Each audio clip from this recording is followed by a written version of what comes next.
is just about 4:22 in the East. My name is Dean Millard. This is Ultimate Fantasy Sports Daily, where we want to help you win your league. We also want to help you make your league better. And we want to introduce you to new and very cool things when it comes to fantasy sports. And very pleased, as we do every Thursday, to bring in the man, Andy McNamara. You can use the hashtag AskAndy on Twitter, on social media. He will find it, like the bat signal, and he will have Ultimate Fantasy Football 11 a.m. on Sundays. And my man, this is week 5. When, for you, does the fantasy football season really kick in? Because right now it's like jostling and some injuries. At what point does the season, do you think, really take a serious turn? That's a good question. I liked how you set it up too, Dean. It's like, we will find you with hashtag AskAndy. Yeah. We're going to get you. It was just a hard point. I love it. We're going to get you. We're going to get you. And we will. To me, really, it starts after this week. It really starts in week 5. And it's not just because it is week 5, but that's how I feel. Because, Dean, we have seen over the last number of years the preseason become less and less important to the NFL teams themselves. Players don't want to have as much work, playing time, practice because of injuries, etc. So what that means is usually the first month of the season, first 4 weeks, you're seeing teams and players get to know who they are, get in game shape, and you see some sloppy football. You see it all the time. So really, I think we start to look for trends starting this week.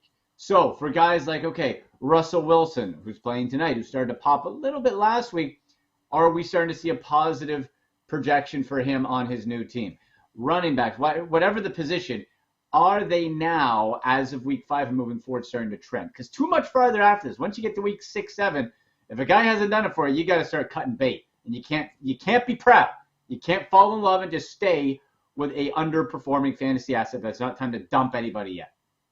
Yeah, that's how you lose, is by waiting and waiting and then, never getting it. And then you're like, oh, well, this really didn't work out. Like, I mean, Christian McCaffrey owners at this point, I mean, it's sometimes different with superstar players, because if they do come back, they can make such an impact. But at what expense? If you don't get somebody to replace that guy at some point, you might not be there when he comes back and in contention. Yeah, and that's the key thing, Dean, because I get all the time questions on Twitter at AndyMC81 using hashtag AskAndy. I get, well, should I drop player X? My question is, well, who are you replacing them with? Last week I got a bunch of Austin. Should I drop Austin Eckler? It's like, well, no, because who are you going to replace him with? A third-string running back off of waivers? Right. No, you err on the side of the star. And it might happen all year that it doesn't work out. But guess what? You spend a first-round pick on it. You're not getting anything back unless you wheel and deal in a trade. Now, trade mode, see what's out there and see what can work trade-wise. But to just drop a guy, absolutely not. Because, again, what are you getting back in return? And I guarantee you there are players sitting on people's benches, not superstar names, that you're not using. Yeah. Get rid of those guys. Don't drop the stars. It doesn't make sense when you drop your backup tight end or something that you might have. Don't drop this. Okay, so we're going with the hashtag AskAndy, and we will find you. We were like Liam Neeson. We will find you, and we will get your question. So this one comes in from Paul. He says, with Tua out a couple of weeks, do I put in a claim for Geno or Matt Ryan? I have Ryan Tannehill on the bench. Isn't this what we were kind of just talking about? Like, if you were going to, like, you have a guy on the bench, why would you go get one of those other two guys? Is my opinion anyway. I think the guy on the bench is better than both of those guys.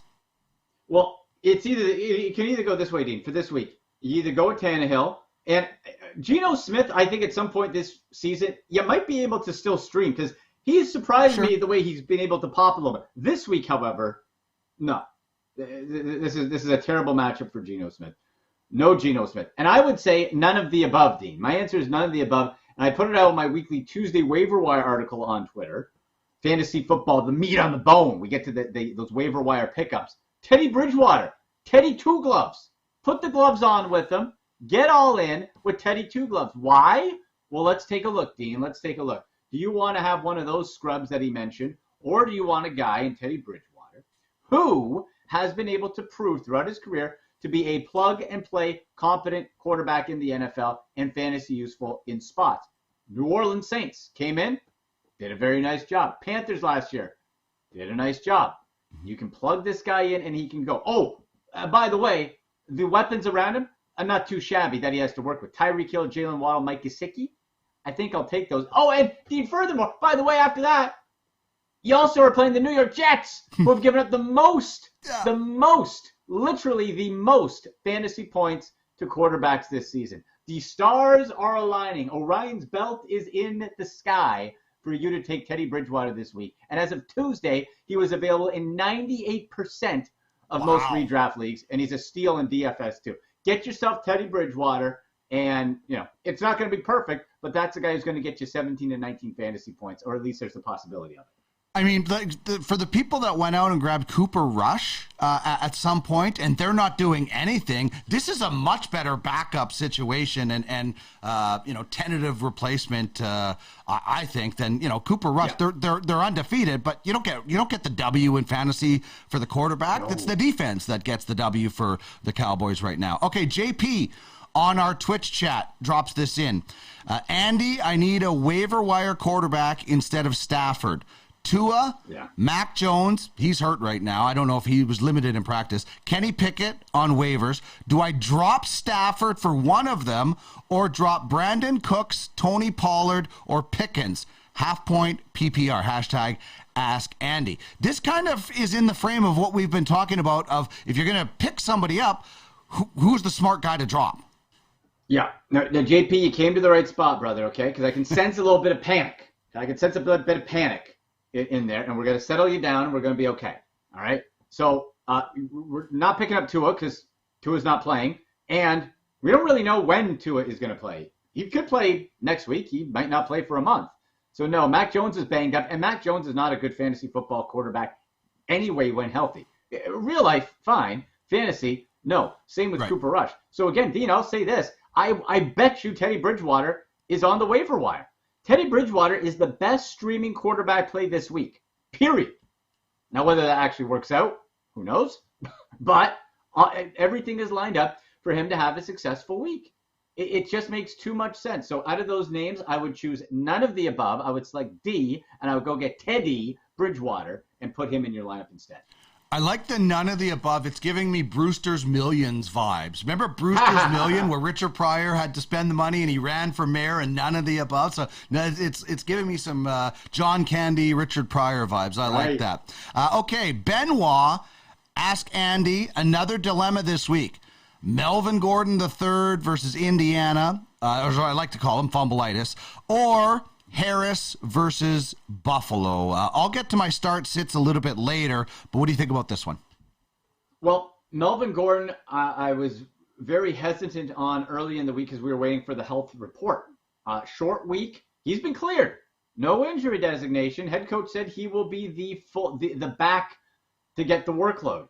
I also, on a side note, I think for any DFS plays or anybody looking for a desperation flex, Mike Boone out of Denver is a great pickup. Again, available in over 90% of most leagues. He's a good one to slide in. Latavius Murray, remember, if you went out and thought you were going to be cute this week, he is not playing. Now, they're bringing up some other dude. I don't think he's going to do much either. But if you don't have Gordon and you need that sort of other side, Mike Boone can pop for you. I would go with Melvin Gordon slightly this week simply because with the Kenny Pickett question in Pittsburgh, you're playing Buffalo, who's really good, as we know, and Najee Harris. In most other cases, Dean, I would probably pick Najee Harris based on volume and based off of if they're going to have a smart game plan in Pittsburgh, you're going to try to get the ball in Najee Harris's hand, whether it's short pass or handing off, to take pressure off your rookie QB. So Najee Harris, I think, is going to have a great week. But with Melvin Gordon being cleared, I think that's the go-to tonight. You do it. And you know what? Also, you get it out of the way. You get your question mark out of the way. And if something doesn't go right tonight, at least you have some time to pivot before Sunday. Okay, so I'm going to give you my start sits right now, and Okay. if I was in fantasy football, I don't have any of these guys. It would be a light night for me because I'm not confident in a lot of people in this game. Like I'm not confident in Russell Wilson. I think Russell Wilson is great, but I still don't trust this Denver offense. They just seem to be all over the place. So the only two guys I really like tonight are Sutton and Michael Pittman. I don't trust Melvin Gordon right now. I'm on the other side with you on Matt Boone, but stranger things have happened, and Matt Boone might end up with a touchdown tonight, and which could deliver some points. So I'm all out on most of these guys in fantasy tonight. I might get back on the Russell Wilson train, but I have been disappointed this year in that entire Denver offense, as most people I think would be. Wilson's fantasy stats for the year. 17.8 week 1, 12, 9, and 26.98. So that 26.98 fantasy points, you think, Russell's figured it out. Well, maybe not, because a lot of those points came from a rushing touchdown and 4 scrambles. Now that might mean that Russ will run a bit more. Maybe. Or maybe that was a one-off. The yardage was up, no turnover, so that was a good sign. He got this was against Vegas. Really depends on your other options. Like, would I rather go Russell Wilson or or Matt Ryan or Matthew Stafford? I would go with Russell Wilson. If we're talking straight up just in this matchup, totally with you on both quarterbacks. Not interested. Nyheim Hines, though. Dean, Nyheim Hines, I think, in PPR is going to have a big night because Jonathan Taylor is out with the ankle injury. He's gone. Okay, yeah, just brought up. I think Nyheim Hines, and here's the difference too. So there's a difference in when you have a guy brought up from the practice squad, like I forget his name. It's Zigabo or something like that. Yeah, okay, I know who you're talking about. Yeah, that guy just got brought up. We know nothing about what he's going to do for this team. You're guessing. We know what Nyheim Hines has been able to do because he's done it before. He's been a complimentary piece. We've seen him in a feature role. Not the best in between the tackle runner, but certainly short, quick outlet passes, PPR, and touches, which get you points. Nyheim Hines, I really like tonight. I think he's going to hit double-digit figures. I'm with you on Phillip Lindsay. Melvin Gordon, again, like I would figure if you got Melvin Gordon, you probably are going to have to play him like as an RB2. 100% with you on Cortland Sutton, because even though those numbers I listed with Russell Wilson haven't been great, Sutton has been getting you mid to high teens in the fantasy points. So I like him. I'm with you on Judy. Mo Alley Cox, Dean, smart sit on this one, my friend. Smart sit. And the reason is everyone's going to be rushing and seeing, he had a big, he spiked. Nothing, spiked. There's still 3 guys. There's still 3 tight end committee in Indy. Now, maybe we see the trend continue. Mo Alley Cox is a heck of a talent. But is he going to be used that way? If we see this week he gets more targets, and now I'm starting to get into a little pattern, now we can change the conversation. But as of right now, I'm with you. It's pretty much Michael Pittman, and for me, Nyheim Hines, but that's it.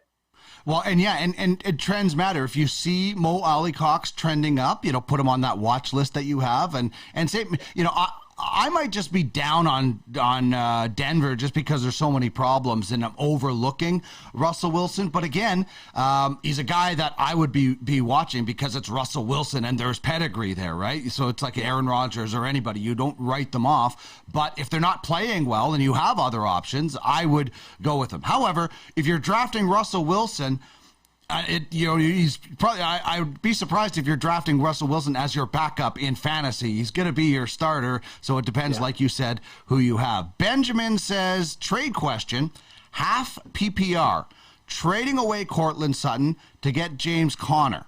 I'm deep at wide receiver with Kupp, Pittman, Goodwin, Samuel, and Hopkins back soon. Running backs are Fournette, Herbert, Montgomery. Do you like it objectively? Seems to make sense roster-wise. And I'll just say, anytime I like guys when they trade from positions of strength, when fantasies or franchises in any sports trade, if you're stacked at defense in hockey, you trade a defenseman for a forward, unless it's a number one defenseman or a situation like that. So trading from a position of strength is great as long as you're not giving away the best player. Right, I'm with you.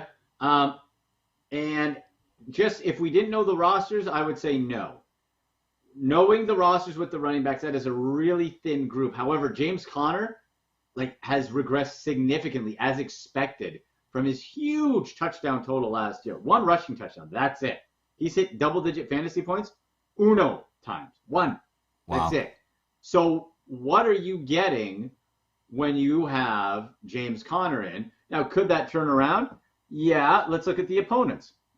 Okay, we're playing Philadelphia. Well, Philadelphia's defense is tremendous. Hate that matchup. Seattle, they can be still spicy. New Orleans, really good defense. Minnesota's not an easy out. Seattle again. The Rams, San Francisco. I'm not seeing a defense I really like until maybe the Chargers in Week 12. And then you have a bye. So the more I think of it, I would probably say, okay, you're giving up a guy who's been consistently getting you mid to high fantasy point in the teens. Sutton, you could even put him or another receiver in a flex spot. I don't think I'd make that deal. I would try to maybe either get another running back, see if they have a higher end running back in it, some other mix in that deal. Because right now, I think you're going to make that deal and you're going to get 8-9 fantasy points each week out of James Conner, and that's not doing much better than what you could get off of waivers. Yeah, and you're giving away a better player who is trending up in Sutton. So I'm with you on that one. JP, oh, by the way, Randy says, nice shirt, Andy. Loving the Undisputed Elite. Oh, too sweet, elite, brother. Yes, that's just nice. Okay, now JP says, Miles Sanders, James Conner, Najee, James Robinson, who is such an interesting story just from the human interest because he got shot in the preseason. Who is your running back 1, and would you flex spot any of them over Garrett Wilson or Scary Terry? And that was using the hashtag Ask Andy on our Twitch chat from JP. Okay, so I'm looking at this here. So this is the Miles Sanders one, right? Miles Sanders, Connor. Yeah, no, this is okay, that is one. Yeah. Yeah. Okay, I just want to make sure I got the right question. Okay. Who's your RB? Okay, so my RB1 here, I've really liked what Miles Sanders has done this year. It's been surprising. Now, it's always risky because you have Jalen Hurts who can run himself. I would give a slight edge to Sanders. These are all, Connor would be last. And Najee is going to get the work, but I don't know if he's going to get the results. So I think I would go Sanders, Robinson, almost a 1A, 1B, slight edge to Sanders. And then would I flex any of them over Wilson or Scary Terry? You know what? I would put James Robinson in over Garrett Wilson, just because I don't really like the matchup, and I'm not really comfortable with the Jets' offense right now. You're playing Miami, I'm not too confident. Strangely enough, at times they look better with Joe Flacco in there, which is a strange thing to say in 2022. Yeah. I'm with you on that one. That's weird. And Joe Flacco of the past, yeah, but Joe Flacco now, not crazy. Okay, some prop bets that I found. Cortland Sutton, 4.5 receptions. Over? I'll say over. Yeah. I'll say over with that. That seems like low. That seems low. 4.5 for their number 1 guy. I guess catches. You know what? He could get 6 targets and only catch 3 of them. Well, that's true. Let's just take a quick little game, and it's receptions, not targets. Yeah, right? Receptions. Yeah. Okay. Let's just take a little look-see here. I think the over. So this season for Sutton, games 4 receptions, 7, 8, and 5. Targets 7, 11, 10, and 7. So that's the number to compare. You think with Russell Wilson starting to get a little potentially better and more comfortable, you're going to be still seeing that high target share and hopefully with more receptions. So at 4.5, well, he's beaten that in 3 out of the 4 weeks, so I take it. Matt Ryan, 228.5 passing yards. I think I'd go the under on that. Yeah, and you know what? The Thursday night games, Dean, they're just weird. Now, I know. You know what? As I say that, you don't have Jonathan Taylor, though. So are you going to be able to lean on the run? Now, you still could have a bunch of 3 and outs. You know what? I'll still say under. I think it'll be close. I think it'll be a little dicey. I'd feel much more comfortable with the under if Jonathan Taylor was in. Yeah. But with Hines, who you still might have to do those extended run plays. Let's see. Yeah, I'll go with you. I'll go with you just under. Okay, and the last one, Melvin Gordon, 58.5 under yards, rushing yards. Give me the over. Give me the over for Melvin. Let's go. Wow. Let's go. Come on, Melvin. Right. Look, the coach said they're feeling good. He's getting a full workload. So he's feeling good. He's back. He's ready. Full workload. I think it's over. I don't think he's getting 100, but look, if you want to really try to mix 60, and match, and it's certainly doable. But yeah, it's a short weekend. Even though they removed the injury designation, it still makes me a little nervous. But I don't know. I think we might see. It might be one of those games where they try to ease their way in, and you do that by running the football. I'll take a chance then on Melvin Gordon. Okay, Dog Pound Suge on Twitter, hashtag Ask Angie. Should I drop Travis Etienne? Good question. I understand it. No. James Robinson's still the guy. Okay, still the guy. Travis Etienne, remember, serious injury. Mm-hmm. You follow the draft capital and you follow the money. They invested a lot in Travis Etienne. The touches also were pretty equal last week. James Robinson just had more success. So that's where you got to look at it.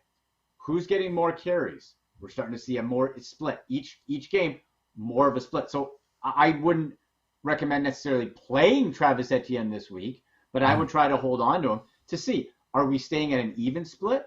Does Etienne get better footing, a few little better results, maybe earn more work?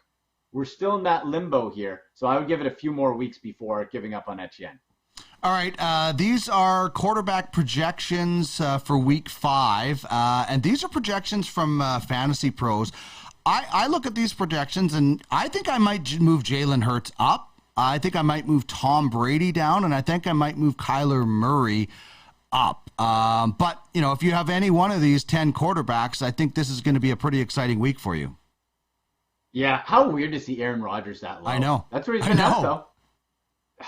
That's where he's been. And this is another case. Now, a different scenario than with Russell Wilson, but Aaron Rodgers was used to force-feeding Devontae Adams the ball 10, 12 times a game. Well, now he's got to work that out. Looks like Romeo Doubs could be the guy.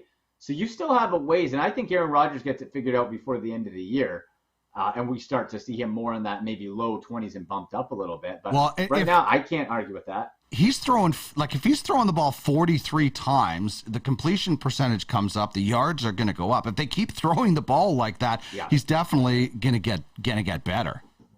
Well, yeah, absolutely. And I love Jalen Hurts. I think he's just developing so well. Not just a guy who runs. I think he's I think his passing upside is better than Lamar Jackson. I really do. And they're playing the Cardinals, who can definitely be had this week. And it'll be interesting. I'm with you. I think Jalen Hurts should go a bit higher. And then for the Ravens and Lamar, he's going to keep running. He's going to throw it to Mark Andrews, and that's really what it's going to be. It'll be an interesting matchup, Sunday Night Football against the Bengals. I hope that the Bengals are able to make it so that Lamar Jackson has to throw. And you look at the stats, right? Andy, he is throwing. Okay, look, when it comes down to it, and the strategy is still to make Lamar Jackson throw. And if you can do that, I think the Bengals can win that game. Last Ask Andy, Kirk Cousins or Tom Brady? Well, Tom Brady's in the top 10 of projections this week. Mike Evans is getting they're getting a little bit healthier. I still, as I said at the start of the year, I don't think Tom Brady finishes as a top 5 quarterback. But between Kirk Cousins and Tom Brady, right now, I'm and even though Jefferson's great, I'm going with Tom Brady. And I saw today a report Tom Brady missing some practice time because of a sore shoulder. Throwing shoulder on his right side, something to track. Okay. Now we know, it would take something significant for Tom Brady to miss any time. So I'm sure he's going to play. Dean, I actually am going to say Kirk Cousins here. Wow. I know. Listen, I don't like that I'm saying it either. It's weird. It's uncomfortable, but that's where we're at. You're playing the Bears. The Bears can certainly be had. Now, the only wrinkle to this could be they get up early and then they just start handing the ball off all day, which could very well happen. But I think division game, Kirk Cousins, they're 3-1. They're at home. They're favored by 7.5 points over the Bears. This isn't the what Monsters of the Midway, whatever they called them back in the day, for Chicago. So I would say the fantasy upside to me in this game goes to a healthy Kirk Cousins, even with the Buccaneers playing the terrible Falcons.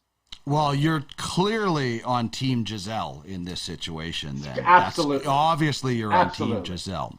Okay, Absolutely. Sunday morning, you have all the answers. Somebody's asking about Gabe Davis being healthy. You get all those answers on Sunday morning when teams reveal it, and even more drilling down on the details. 11 a.m. right here on Twitch. Tell us about Ultimate Fantasy Sports. That's right. Ultimate Fantasy Football. Sorry. Right. Yeah. Gabe Davis facepalm, healthy right now. Again, track it. Keep an eye on all those guys. So looks like he should. Last I heard in practice, he was early in the week. I saw him running routes from some of the beat reporter game film, so look pretty good. But yeah, Sunday morning, 11 a.m. Eastern to noon. We're going to give you fantasy football tips. We're going to give you your betting tips, your betting plays. We had Johnny Avello from DraftKings Sportsbook last week. We're going to have talk some more betting this week. Get you those tips, get you those, maybe some parlays, get you some spread a little bit there too, some danger zone pick, our bold pick. By the way, Dean, I was right. I got a danger zone pick right. You believe it? Hallelujah. What was it again? It was TJ Hawkinson. TJ Hawkinson would be a top 2. He was money. He was. I'll be honest. Those are kind of fluky if you get those right. You match it up. Monroe St. Brett, everybody was missing. Who's he throwing to? And TJ Hawkinson could do it. So I was right on the danger zone. You know what? You only remember the right ones. Who cares about getting the wrong ones? Who cares? Yeah, no one talks about those. And, well, if they do, you just whatever. Didn't happen. That's why it's dangerous. That's right. Absolutely. Going to be a lot of fun Sunday morning, 11 a.m. Eastern. All right. Right here on twitch.tv/Ultimate Fantasy Sports. And for people looking for fantasy sports throughout the week or any time in the season, use the hashtag AskAndy. He will find you, like Liam Neeson. Thanks as always, my man. Have a great night. Enjoy the game, and we'll talk soon. All right, buddy. Talk to you later. Bye. There's Andy McNamara. And there we go. For some reason, that was not taking the right connection. That was fun. Tony says Andy knows. Like, Andy knows football. Ask Andy. Use that hashtag. Use it tonight before the game. He'll find it. Use it at 4 a.m. It wakes him up. He's having a nice dinner at Christmas. Ask Andy. He leaves the dinner and he goes and it's like Batman. He's like Bruce Wayne. It's a curse, but with great responsibility comes something. So ask Andy on Twitter, social media. Use it. He will help you win your league, and we are here to help you win your league and make it better.